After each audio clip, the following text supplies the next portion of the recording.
Mon frère est mort en 1997 après 5 ans de persécution. De sa folie, il nous a laissé un témoignage hors du commun. Une centaine de cassettes audio, des cartons remplis de textes, 45 tableaux et autant de dessins. En 2004, je décidai d'en faire un film. 10 ans après, je n'avais toujours pas terminé. Je me suis rendu compte que je recréais avec ce film la relation mouvementée que j'entretenais avec mon frère durant ces dernières années. «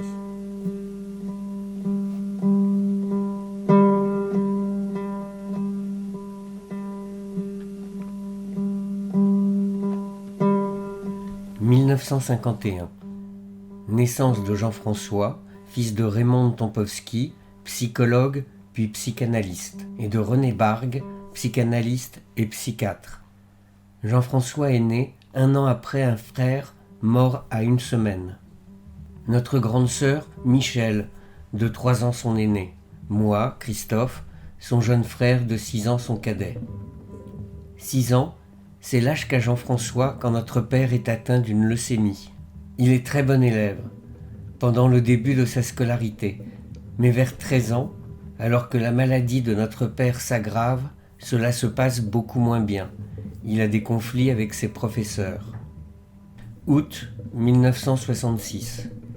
Mort de notre père. Jean-François a 15 ans. Il s'enferme pendant plusieurs jours dans sa chambre en refusant de voir qui que ce soit. Lorsqu'il en sort, il nous dit qu'il est mort, mais qu'il reste pour continuer l'œuvre de notre père. Les mois suivants, son état fait très peur à notre mère, qui se pose la question de l'hospitaliser. Jacques Lacan, dont notre père fut un ami et un proche collaborateur, intervient, refusant cette idée, et propose de s'occuper de lui. Il prendra Jean-François en analyse jusqu'à sa mort.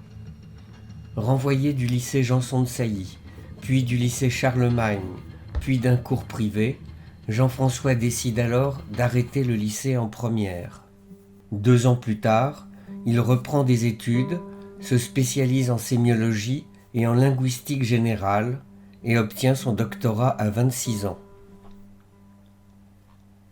En 1992, j'apprends que mon frère va mal, très mal, et qu'il faut peut-être l'hospitaliser, car il se sent persécuté par une organisation mafieuse. Suite à des tensions entre nous, on ne se voyait plus depuis 1 an. Durant cette année, Jean-François avait écrit à la préfecture, au ministère de l'Intérieur et au président de la République. Il avait aussi contacté des journaux et engagé un détective privé. Et surtout, il avait commencé à écrire et à s'enregistrer, tenant un journal audio de ses persécutions et de sa résistance.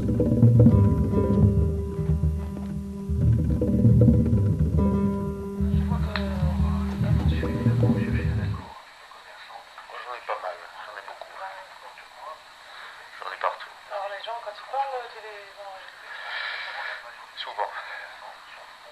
Pourquoi tu fais ça? C'est bizarre ce machin. Non, c'est important, mais c'est le principe du rat. Les rats, tu connais les rats? Tu fais ça à tes amis? Quand tu empoisonnes un rat, Oui. il trouve le moyen avant de mourir d'expliquer à tous les autres comment il est mort et les autres fabriquent un produit et il meurt plus du même produit après. C'est comme ça qu'il survit. L'être humain, c'est pareil. Moi, si on m'élimine, je donne toutes les traces de comment on a fait, comme ça les autres pourront lutter et survivre. C'est la vie.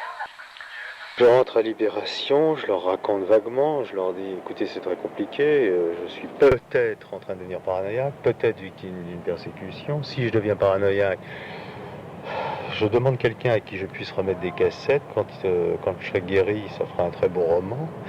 Et s'il m'arrive quelque chose, ça fera un très bel article. Y a-t-il quelqu'un à qui je puisse remettre une cassette 1 ou 2 fois par semaine? Il y avait une fille et un mec. La fille dit non, non, je vois pas. Le mec non plus. Qu'est-ce que c'est que cette histoire? La fille dit bah peut-être quelqu'un dans la rubrique surnaturel. Elle dit ça en douce à son copain. Maison supranaturelle. Bref, ils pédalent tellement dans la choucroute, ils ont tellement rien à me dire, à me proposer, ils n'ont jamais vu ça. Je leur dis si je peux m'asseoir 5 minutes pour voir si je trouve une solution. De toute façon, visiblement, il faut que je me débrouille seul. Ils disent oui, oui, je vous en prie. Je m'assois, puis au bout de 5 minutes, je me relève et je dis bah écoutez, non. La seule solution, c'est que je vous donne quand même mon nom et mon téléphone, vous en parlez aux différents rédacteurs. S'il y en a un qui veut offrir une rubrique paranoïa, ça pourrait faire un truc amusant. Je lui remettrai mes cassettes. Ils me disent d'accord. Et j'étais pas plus avancé. Tous les mecs qui me suivent depuis 2 jours, ils ont un Lewis et un t-shirt vert ou turquoise. C'est bien que je voudrais t'aider. Toi, t'es sûr que je te veux du mal. Alors là, je me dis non. Je pense que tout le monde lui veut du mal. Je pense que ce qui peut arriver de pire à un type comme moi, c'est des mecs qui essayent de le rendre dingue avec un peu d'adresse, parce que tout le monde attend qu'un mec comme moi soit là. Non, ça c'est encore une interprétation. Ben non, j'en ai la preuve tous les jours, c'est-à-dire que les gens ne veulent pas entendre, il suffit que je prononce les 3 mots fatidiques, puis non, je n'ai jamais prononcé ce mot-là, c'est un copain qui a dit, ça s'appelle une persécution, pour que automatiquement on dise paranoïa. C'est un peu simple. Non, c'est pas moi ça. qui aurais eu l'idée d'inventer ce mot-là. Et puis il y a un autre type, le spécialiste des écoutes, qui lui m'a dit ça s'appelle une déstabilisation. Donc il y a 2 mots, persécution, déstabilisation, c'est le mot plus technique. On déstabilise. Bah, écoute, ils ont l'air de réussir parce que tu es plongé dans tes cassettes. Mais tu me dis, ils ont l'air de réussir. Mais bien entendu qu'ils réussissent. Mais bien entendu, tu peux pas savoir comme c'est efficace. Et tu me reproches d'être dans mes cassettes alors que c'est la seule chose qui les ennuie. Comment c'est possible que tu me reproches d'être dans mes cassettes? Comment est-il possible que tu puisses me reprocher d'essayer de trouver de l'aide, de briser cet isolement dans lequel ils me mettent? Comment peux-tu me reprocher ça? Tu peux me reprocher beaucoup de choses, mais pas ça. Je ne reproche pas, mais je déplore d'être dans cet état. Mais enfin, je te dis, je te dirais, j'ai 3 tueurs aux fesses, tu dirais, mais la vie n'est pas drôle pour toi, ça va pas, il faut que tu te fasses soigner. Non, j'ai 3 tueurs aux fesses, c'est pas drôle, c'est pas drôle, c'est pas drôle, drôle. Non, c'est pas là où il faut, où le signe d'être bien portant quand on a 3 tueurs aux fesses, c'est de s'amuser gaiement. Non. L'attitude change, le ton change, le comportement change, les douches deviennent froides. Je suis désolé, je prends des douches froides, parce qu'il ne s'agit pas que je me ramollisse. Bon, tu vas t'asseoir là et on va voir, on sait jamais. Voilà. De toute façon, je te préviens que tes réactions ne m'empêcheront pas de garder l'espoir.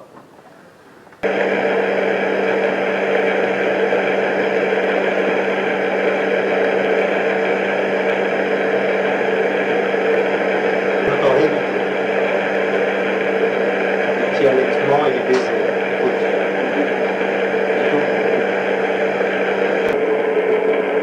Je connais ce qu'elle fait. Ça, c'est une bite dans le bouche. Désolé. Bon, alors si t'es trop chevotable, je vais écouter. Écoute. Je tiens à prendre le monde à témoin quand même que je risque d'être enfermé à vie dans un asile psychiatrique et que cette femme, au bout de 10 minutes, dit j'entends rien, on arrête, comme si elle ne pouvait pas me sacrifier 20 minutes. Comme si elle ne pouvait pas me sacrifier 20 minutes. Quand ma santé mentale est en jeu. Et ça, je tiens à le signaler.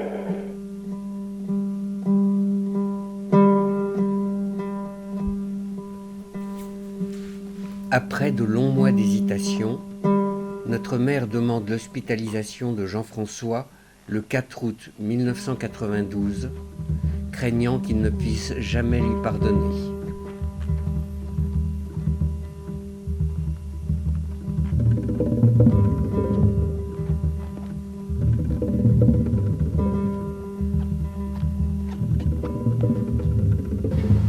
À la cantine, directement. Le spectacle de la folie vraie est un spectacle qui nous déchire le cœur. Je n'ai pas pu manger et j'ai du mal à retenir mon émotion.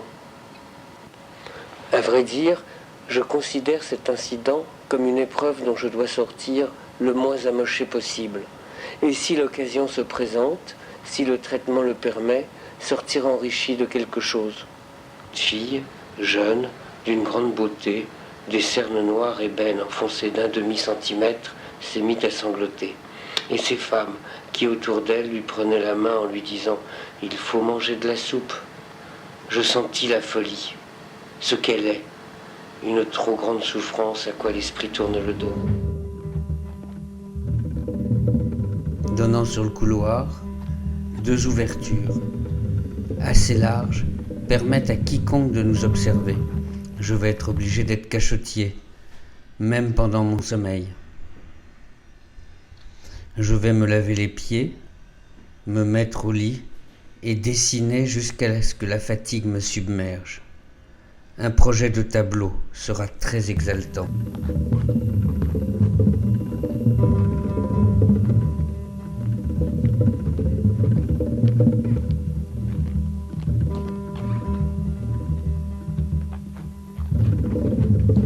Si je ne dors pas, c'est, mis à part ce que l'on nomme l'excitation du dépaysement, pour 2 raisons principales. La première, c'est que je n'ai pratiquement rien mangé de la journée. Un gros bout de pain me permettrait de dormir. La seconde, c'est qu'à côté de ma chambre se trouve celui que l'on pourrait surnommer le tousseur porte ouverte. Des boules-quièces feraient l'affaire. Lorsque la conscience lâche la bride, les glandes parlent beaucoup plus.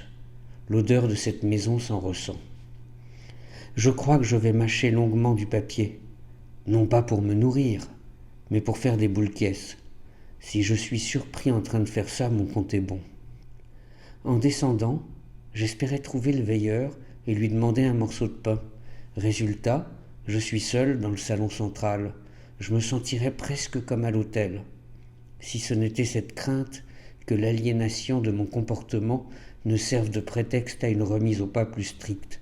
Mais j'ai faim.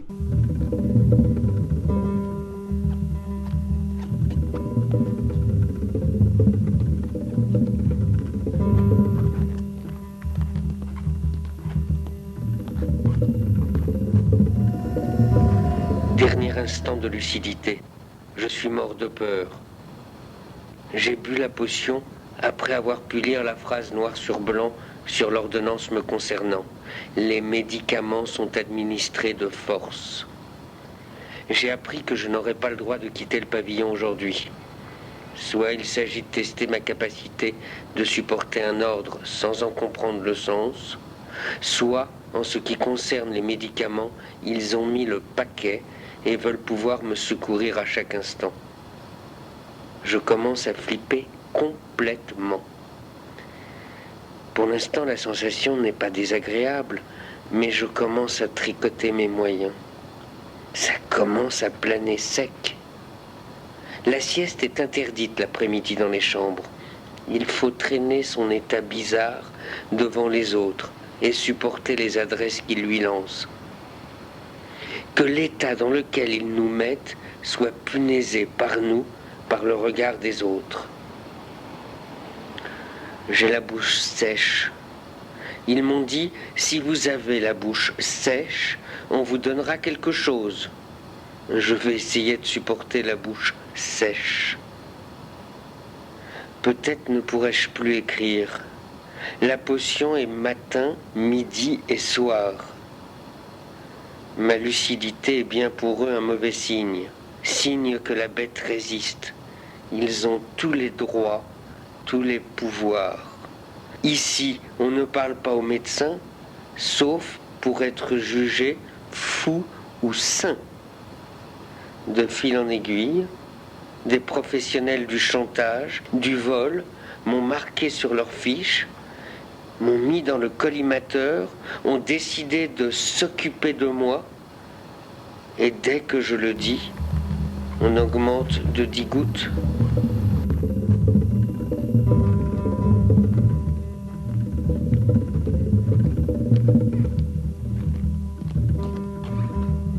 Le psychiatre est venu me voir à la table que j'ai repoussée aux 2/3 du jardin. « Mais où étiez-vous passé ?»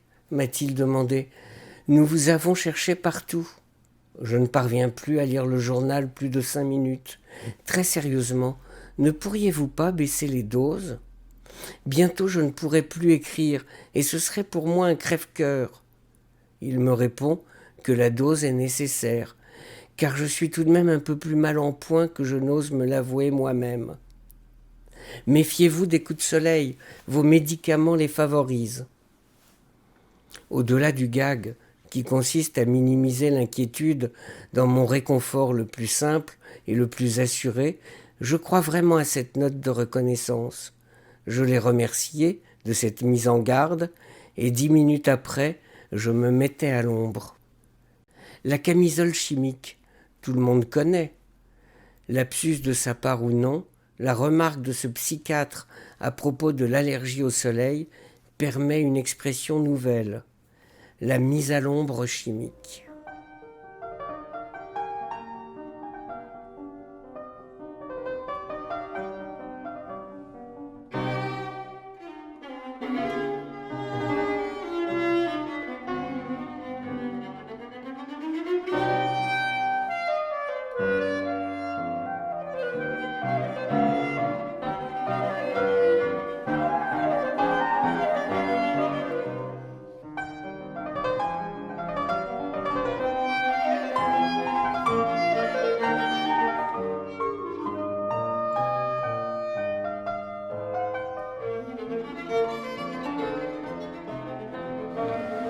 Mon extrême calme, ma parfaite obéissance, mon insistance sur la nécessaire netteté des choses, comme par exemple qu'il soit inscrit que rien n'est de mon plein gré, ma capacité d'écrire 3 heures sans m'arrêter, mon absence de peur, ma courtoisie appuyée, risquent, je le sens bien, de dessiner au crayon, puis repasser à l'encre de Chine ce profil affiné jusqu'au raffiné du paranoïaque de grande race, celui qui tue à coup sûr.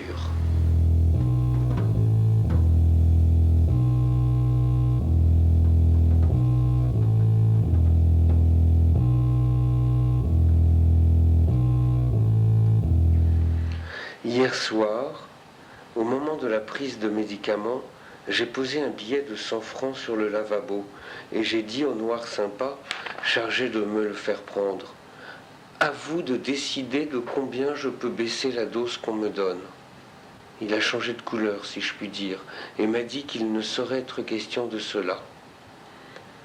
Ce matin, le psychiatre sympathique, le monsieur qui préférait me voir à l'ombre, me reçoit en me disant « Vous savez, ici, ce n'est pas un lieu où l'on corrompt les infirmières. » Je lui ai répondu que la censure n'est rien, mais l'autocensure sans espoir, et que je m'estimais le droit de tout tenter pour éviter une médication à mon sens infondée. Comme il avait prononcé le mot infirmière, j'ai ajouté que la seule et unique personne à qui j'ai proposé quoi que ce soit est celle qui a refusé.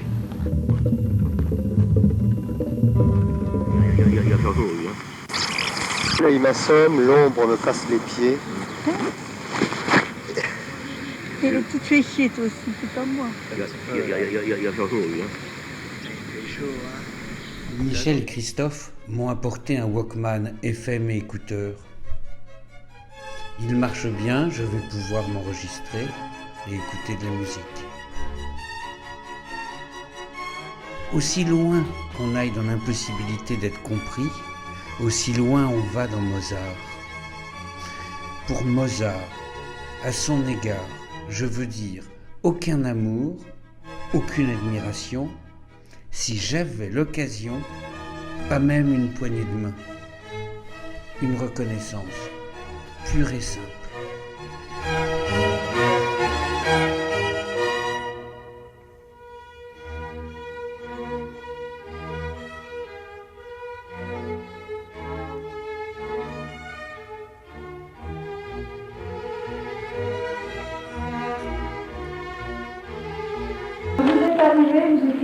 dans votre coin tout pensif. Ah ben non, mais triste. ça c'est parce qu'on connaît personne. C'est pas vrai ça. Et je pense que vous souffriez énormément. Et je pense que là, vous allez mieux, vous plaisantez, vous riez, vous... Mais pour dormir.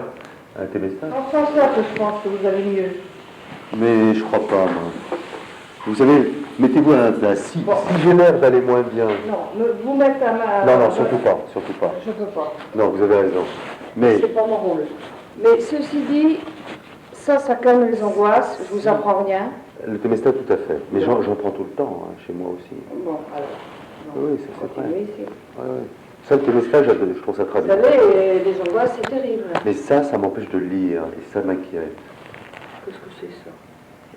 Je sais pas, mais je vous assure que se concentrer sur un bouquin, c'est horrible. C'est peut-être aussi une fatigue. On a tous des moments de fatigue. Je suis quoi? Vous êtes fatigué par les événements qui vous sont arrivés. Ça, je le reconnais complètement. Depuis Portier, c'est rien du tout. C'est pas rien. Vous allez boire toute l'eau? Si vous mettez tout ça Oui, là-dedans? ça d'abord, tu peux voir. Oui, d'accord. mais vous connaissez la tombée? Non, Voilà. 2 briques, une goutte en moins. Ah, d'accord. Vous avez Ça, besoin la d'argent? dernière fois, c'était une bridge. C'était 100 briques. C'était sans bridge? Ah, ça baissé alors? Ça a baissé parce que je suis fauché maintenant. Oui, si vous avez tout Allez. distribué, vous pouvez plus. Bon, alors on fait ça comme ça. L'arc. On est tout, celui-là. Oh, il est vache. Il est dur, lui. Ah non, mais c'est... Je suis là pour... Non, avec ça, je ne peux plus lire demain. C'est pas grave. C'est pas ça qui vous empêche de lire, monsieur Maria. Il y a 35 degrés alors au sol à l'ombre, alors il faut peut-être laisser aussi les neurones se reposer. Mais ça repose, l'aventure intellectuelle, ça repose. Qu'est-ce que vous voulez? Lévi-Strauss. Bon, bah oui, vous parlez d'une aventure. Enfin oui, c'est Oui, une aventure. c'en est une. Génial. On s'aperçoit qu'une histoire qui se raconte dans le sud de l'Amérique, dans le nord de l'Amérique, c'est... Finalement, vous aimez bien les bruits, monsieur-là. Vous les dégustez. C'est vrai. Finalement, vous aimez bien ça. Non, j'espère que vous direz ça va. Non, Ah, non. on dira pas ça. Si vous vouliez pas boire tout le verre d'eau, fallait boire les gouttes avant. Eh, c'est de plus en plus sucré. Je peux en remettre de l'eau. Ah non. Bon, là, vous pouvez pas dire que... Alors si, vous avez vu. Vous verrez la gueule que je vais faire demain, ce sera pas la même. Hein. Bon, ben, j'espère que ça va pas être trop terrible. Vous ne savez pas, vous, allez venir? Oui, mais ce serait plutôt l'oxygène et le fait que les gens sont sympas. Ah, Bonsoir. Je n'ai pas pu en jeter la plus petite partie. Et je sais que demain je serai dans un mauvais état. C'est-à-dire incapable de me concentrer pour lire. Beaucoup de difficultés pour écrire. Le soleil quasi insupportable. Et puis c'est surtout cette incapacité à rester assis ou allongé. Peut-être enverrai-je cette lettre à cette femme. À l'unanimité, après délibération claire, simple et honnête. Nous avons décidé que vous aviez le droit, définitivement, de crever, où, quand et comme cela vous chante. Ce sera de toute façon comme une chienne. Et même si ça vous en dit, si le cœur vous en dit, de continuer à empester l'atmosphère jusqu'à 165 ans. Respectueusement, Jean-François Bargue.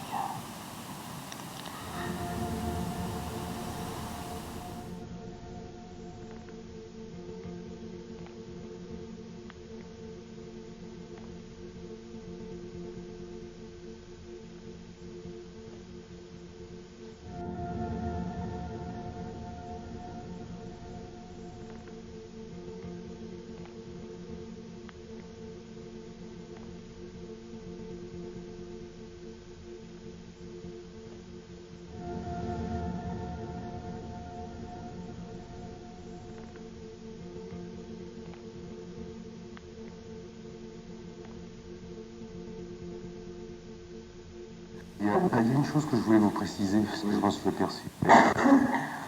C'est que ici, je suis le seul à me méfier un petit peu des carafes d'eau et des soupes ouvertes. Et des soupes qui sont déjà ouvertes. Oui, pourquoi? Parce que je me dis, on peut foutre des gouttes dedans. Oui. Et je me suis aperçu que je pouvais passer pour un suspicieux chronique. L'aldol, on pourrait vous en mettre dans votre soupe, ça n'a aucun goût, vous ne sentirez rien, mais Oui. vous auriez des effets secondaires de l'aldol. Qui sont justement ceux qui révulsent un peu. Bon, alors si vous voulez, je crois qu'ici, la tradition de la maison, c'est de vous dire ce que vous avez. Bon, Voilà. oui. Non, mais là, je vous explique pourquoi je suis un petit peu méfiant. Parce que... C'est dans votre caractère, parce que ici... Non, c'est pas dans mon caractère. J'ai entendu beaucoup à table de discussions comme quoi les mots allaient sortir de ces patients et que manque de peau, on les avait assommés à ce moment-là. Ça arrive aussi. Je veux dire, trop de médicaments quand la personne pourrait parler. Ça existe. En tout cas, ne vous inquiétez pas, on ne met pas d'aldol dans la soupe, ni dans les carafes, ni de bromure, ni rien. D'autre part, la pharmacienne ici est extrêmement vigilante et compte le nombre de gouttes qu'on vous donne, et on ne peut même pas en embarquer pour nous. D'accord. Vous voyez, la maison est radine. C'est bien. Donc on passe les 10 gouttes. C'est ce que vous m'aviez dit.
Je viens de parler une demi-heure avec un dentiste atteint de ce qu'on pourrait appeler un authentique délire paranoïaque.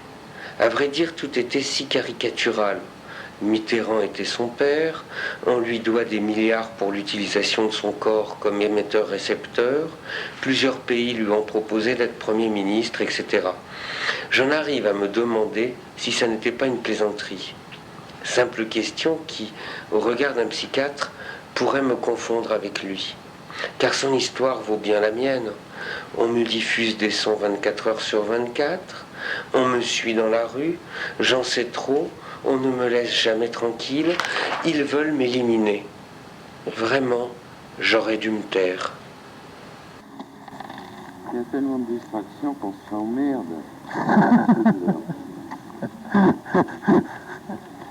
La vérité fait toujours rire.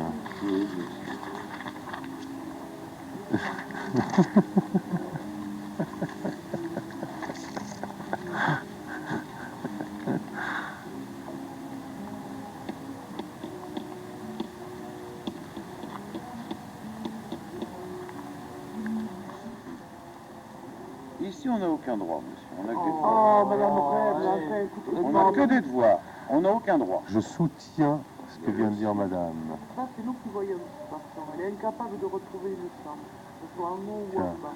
On n'a même pas le droit de dire qu'on n'a pas de droit. Alors, vous vous rendez compte? Ça, si vous voulez, mais on essaie de vous expliquer. Oui. Quand j'ai celle d'en bas, je suis très bien, je la connais.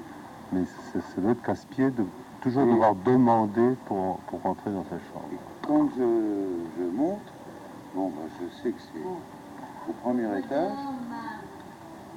Ah oui. C'est un super son. Je sais pas, c'est le casque qui doit jouer aussi. Hein. Il en rajoute un peu. Ah ouais, parce qu'il est clair. Oui, le casque. C'est excellent. Enfin, avec le petit machin qui donne, les petits écouteurs qui donnent, c'est déjà pas Ça pire. marche bien aussi, ouais. Il est vraiment super. Ah, vous êtes contente? Ouais, j'adore.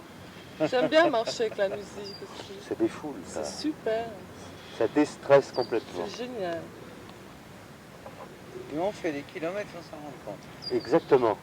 J'ai fait le tour de Paris tout entier, moi, avec des trucs ça. comme ça. C'est super, j'adore ça. J'adore marcher. Et dans certaines rues, tout d'un coup, on danse. Oui, on C'est danse, marrant. on marche au pas. Tout à l'heure, il passait la MC Solar, Caroline, c'est pas mal, ça, le rythme. On a tendance à marcher. Hein, Tout à fait. Je vous le gaffe que tout à l'heure. Hein, Ah, mais moi, je le réclamerai que ce soir.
Nous n'allons pas vous garder des mois, monsieur Bargue.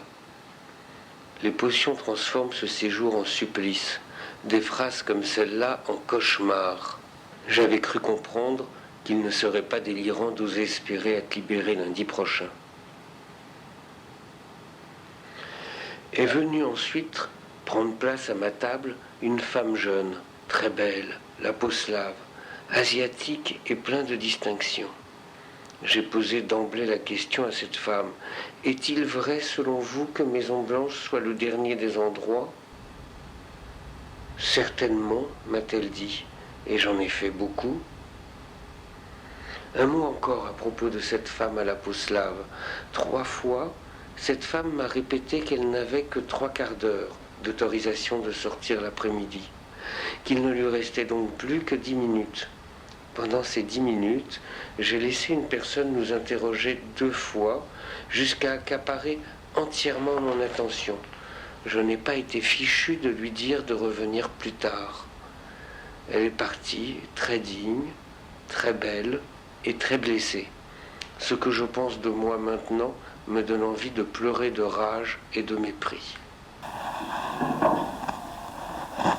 est-ce que vous en êtes là? Moi, est-ce que j'en suis? Ben, je vais vous expliquer. J'ai le cœur brisé. Ça va, encore plus dingue que d'habitude. Non, j'ai le cœur brisé ce matin parce qu'il y a une semaine, il faut que je vous le dise, puisque sinon vous l'entendriez dans ma voix. Il y a une semaine, il y a une fille qui s'est assise à ma table, dans un café, et qui m'a dit 3 fois qu'elle avait 3/4 d'heure de sortie l'après-midi. Et donc 10 minutes pour me parler. D'autres gens se sont assis à ma table et se sont accaparés la conversation. Et j'ai écrit un texte là-dessus. C'est-à-dire que, au bout de 10 minutes, très dignement, elle est partie, blessée, que je n'ai pas été foutu de dire aux autres attendez 10 minutes. Et j'en ai conclu qu'une fille comme ça rencontre un imbécile dans mon genre 3 fois dans son séjour, et à toutes ces déceptions succèdent de nouvelles déceptions. Et je l'ai croisée ce matin, et elle ne m'a pas reconnu, ou n'a pas voulu me reconnaître. Et ça, c'est un truc qui me déchire le cœur.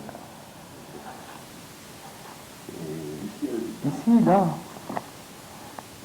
c'est quand même quelqu'un qui a la pudeur de dire je n'ai plus que 10 minutes, et que l'imbécile n'est pas la présence d'esprit, si vous la voyez comme elle est digne, une vraie princesse. Bon, voilà, maintenant on peut parler de moi. Et ça m'a foutu un truc. Je devrais avoir la présence d'esprit de comprendre ce qu'on me dit. Quand on me dit 10 minutes, ça veut dire un peu de priorité quand même. Un peu de priorité. Je trouve que les malentendus ici sont nombreux et que les gens sont brisés dans leur susceptibilité très souvent et on se le fait soi-même, habituellement. Les détails, c'est quand même essentiel, hein.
chaque fois tu fais la même chose, alors raconte pas d'histoire, qu'il y avait un autre qui la ramène. L'autre, la bleue, là, je connais même pas son nom. Je connais aucun des noms qui sont ici, à part Monsieur Bargue. Hein? Oui, quoi? Ouais, non, mais je vous en prie. Bon, regarde là, elle vient s'asseoir à ma place parce que je me mets à la place de la dame. Allez hop, tu divertis, c'est plus vite que ça. Tu viens pas t'asseoir à côté de moi, s'il te plaît. Hein? Regarde-moi ça. Comment vous sentez? Oh bah, après une nuit d'insomnie, d'excitation, Pourquoi vous étiez excité? l'idée de partir, je crois. Vous allez vous déprimer hein, au sortir. C'est sûr. Bien ici. En tout cas, je n'ai jamais connu au mètre carré autant de gens fabuleux. Je vous jure qu'un asile, c'est des gens qui parlent vrai. À côté du discours vide de la rue. Enfin, moi, je l'ai vécu comme ça. Oui, mais dans la rue, c'est pas la même relation. Pas de relation du tout. Non, c'est pas la même relation. Non, c'est vrai. On ne peut pas comparer, c'était pas. C'est vrai. Alors moi, je pense que si vous voulez, la fin du concert, je pense quand même. Je suis dingue. Non, c'est pas ça. Je crois que vous avez tendance à voir les choses à votre manière et ce qui vous, à mon avis, vous préoccupe ou vous empêche de vous retrouver vraiment vous-même. Je vous dis, prendrez un peu de distance, je vais la voir hier tranquillement, 2 ou 3 séances, donc pour faire le point sur ce qui s'est passé par rapport à vous. Oui, il y a ce problème du fait de ne pas être cru sur certaines choses qui faussent un peu notre... Je ne veux pas vous croire ou tout croire, c'est simplement, peu importe ce qui s'est passé au départ, peu importe le poids de réalité, je dirais, mais je crois qu'il y a quelque chose qui vous... Ah, on m'a rendu un peu cynique. Je crois que le traitement, si vous voulez, n'a qu'une mission, c'est non pas de vous vider l'esprit, car il n'y a pas de traitement qui vide l'esprit, hormis de vous-même dans vous-même dans sa vie, et de dormir 24 heures sur 24, donc ça n'a pas beaucoup d'intérêt, car on réveille les choses sur nous-mêmes, mais simplement de vous donner un tout petit point de distance. Et moi, je vous conseillerais de, dans mon sens, de le poursuivre pendant 15 jours, et de l'arrêter après de longtemps. Bon, pas totalement incompatible avec un petit whisky, là, c'est pas... Bon, d'accord.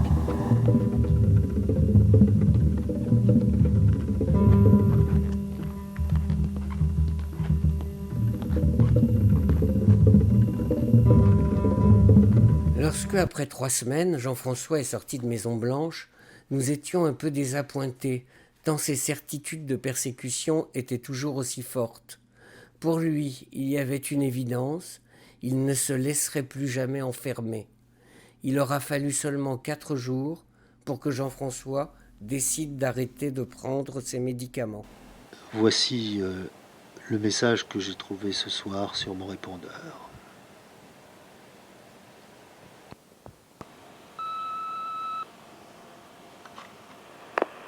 Monsieur Bargue, bonjour, Philippe Roger, agence Étoile. J'aurais souhaité visiter votre appartement à 13h avec des clients que j'ai fait venir pour cela, puisqu'on peut visiter, paraît-il, l'après-midi, mais a priori, vous n'êtes pas chez vous. Et il serait souhaitable que nous ayons les clés, sous peine de rendre très difficile la vente de votre appartement. Vous pouvez me rappeler au 42 40 41 2 fois, Philippe Roger, agence Étoile. Je vous remercie. Wednesday, 12 p.m. J'en déduis qu'ils sont très ennuyés de ne plus pouvoir rentrer, que je dois prendre un soin fou de ma clé, qu'ils sont capables de m'attaquer pour l'avoir.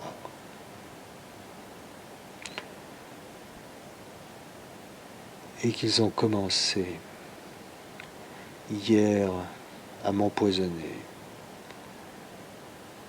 par l'intermédiaire de pommes.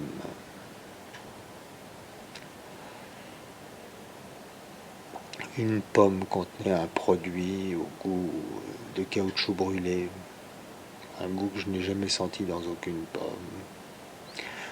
J'ai recraché ce morceau, je me suis rincé la bouche et j'ai eu une sorte d'anesthésie du coin de la langue et du palais pendant plusieurs heures, et le lendemain j'avais encore le goût. Donc ils ont commencé à m'empoisonner 6 mois plus tard, avec ma sœur, nous avons finalement réussi à trouver un acheteur. Jean-François s'est mis alors à la recherche d'un appartement à louer.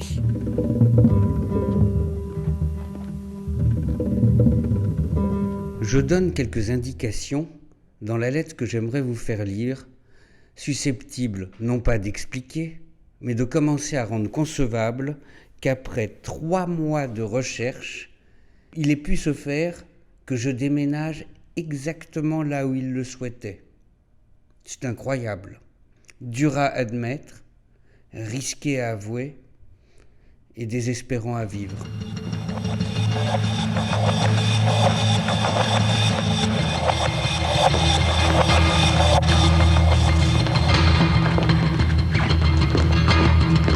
Les 2 premiers mois, j'eus le droit exactement au même traitement que celui que l'on me fit subir lorsque j'étais rue du Faubourg du Temple. Quelle que soit l'heure du jour ou de la nuit, dès que je change de pièce, ici, cuisine, WC, salle de bain, un raclement, un déplacement de meubles exactement au-dessus de ma tête m'indique que l'on suit à chaque instant le moindre de mes déplacements et que l'on tient à ce que je ne l'oublie jamais.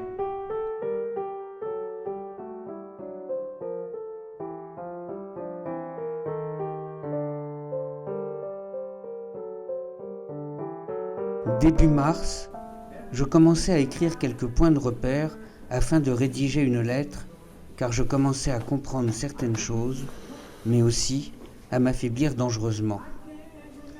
Très rapidement, on me fit comprendre que l'on ne souhaitait pas particulièrement que je m'adonne à cette activité. Je ne parlerai que des déplacements de meubles. Pour le reste, si cela ne suffit pas à me faire prendre pour un fou, j'en parlerai de vive voix. Je leur désobéissais et continuais à écrire. Mais ils avaient gardé une arme en réserve. Alors que j'écrivais depuis à peu près 1h30, le piano se mit à jouer l'invention de Bach, le seul morceau que je connais par cœur.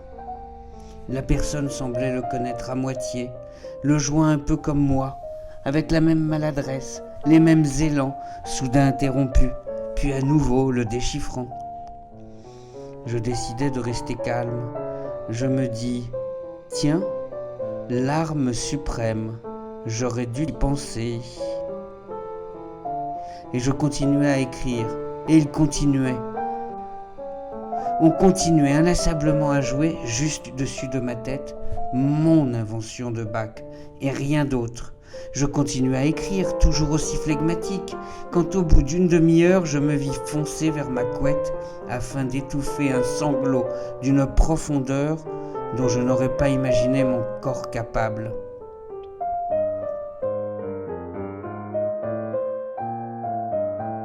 Mais en y pensant la tête froide, je ne crois pas que ce soit mon écriture qui leur fasse peur. Au contraire, leur méthode ne trouve leur achèvement qu'à partir du moment où la victime est assez folle pour tenter de la décrire. Tout ce qui est fait contre vous depuis le premier jour ne l'est que pour vous faire passer pour fou dès que vous en parlez. Je pense qu'ils voulaient seulement que j'écrive sur les nerfs, ce qui ne peut en effet qu'ajouter du piment aux bénéfices qu'ils attendent.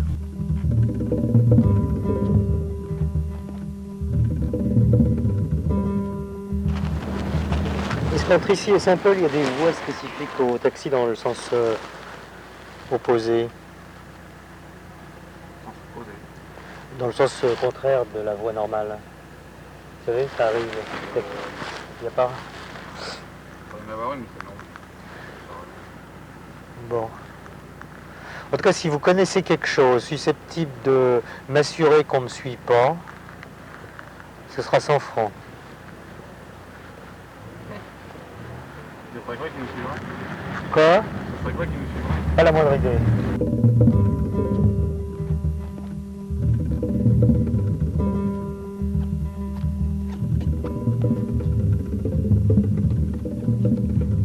« 5 janvier 1995. Hospitalisation de notre mère pour une leucémie fulgurante. Il n'y a que très peu de chances pour qu'elle ressorte. J'appelle Jean-François tous les jours pour lui donner des nouvelles. Je le fais car cela me semble important pour lui. En réalisant ce film, je comprends qu'en fait, s'il m'écoutait tous les jours, c'est parce qu'il pensait que cela me faisait du bien de lui parler. 15 janvier, mort de notre mère. Jean-François ne vient pas à l'enterrement, mais il est présent à nos côtés tous les jours suivants.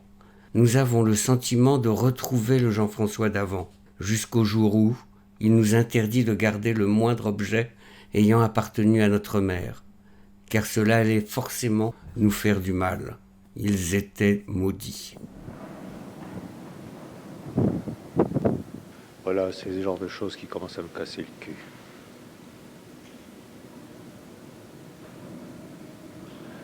L'ascenseur a été coincé 1 minute, les mecs sont venus.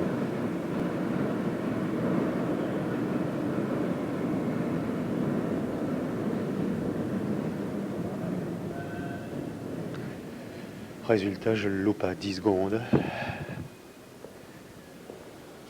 Et le caractère systématique a tendance à m'énerver. Alors moi, ce que j'ai envie de faire là, c'est quelque chose. En fait, il faut rien faire. Faire quelque chose, ça veut dire ressortir, chercher des bus, passer 1 heure. Mais attendre ces 5 minutes me dégoûte.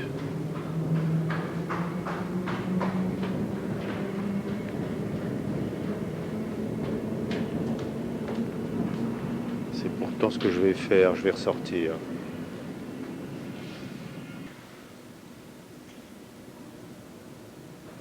Jean-François s'isole de plus en plus.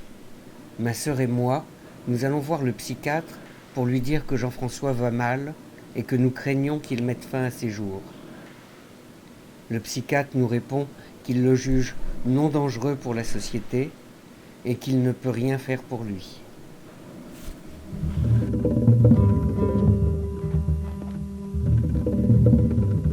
Oui, ce que je voulais dire, c'est que j'ai donné un coup de pied dans un bouchon blanc. Et puis, je sais pas, le moment où j'ai donné un petit coup de pied dans ce bouchon qui était par terre, sur le trottoir était noir. Le bouchon prenait tout mon champ de vision. J'ai eu un moment comme ça de flash de concentration. C'est vous dire s'il était immense.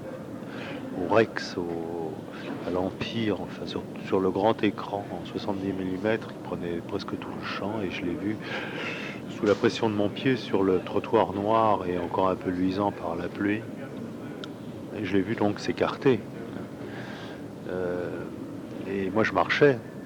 Et alors non seulement il s'est écarté de moi, mais il se trouve que sa courbe a été telle qu'il est revenu vers moi. Bon, j'étais en train de dire que le bouchon est revenu vers moi et qu'à ce moment-là... Et très franchement, là, j'ai eu une bouffée d'affection. Et pas d'affection vers lui, hein. J'ai une bouffée de sentir son affection à lui vers moi par ce mouvement de revenir. Ça a duré 3 secondes, mais ça a été très fort, très, très authentique. Je m'aperçois là que je suis en train de réussir à me nourrir d'un mouvement de bouchon pour trouver l'écho de ce désir d'affection et pour le nourrir. Donc je disais que si j'arrive vraiment à ça, à me substanter de cette manière, effectivement, le ciel est gigantesque. J'ai du mal à croire que si je les avais pas semés, je le percevrais aussi grand. C'est d'une beauté le monde quand il n'y a pas de persécution ni de situation sinistre. C'est d'une beauté. C'est quand même incroyable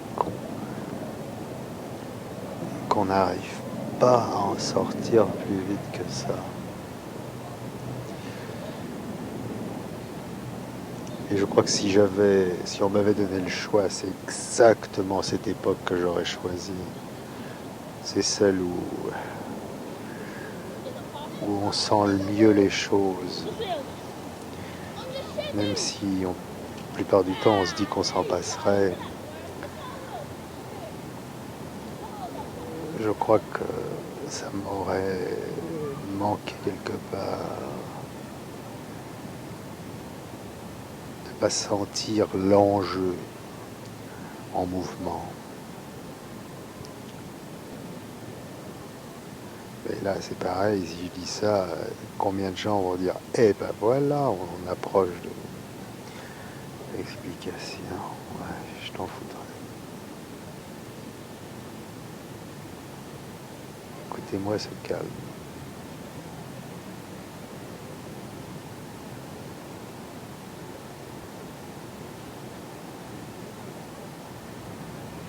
Bon, ben à bientôt.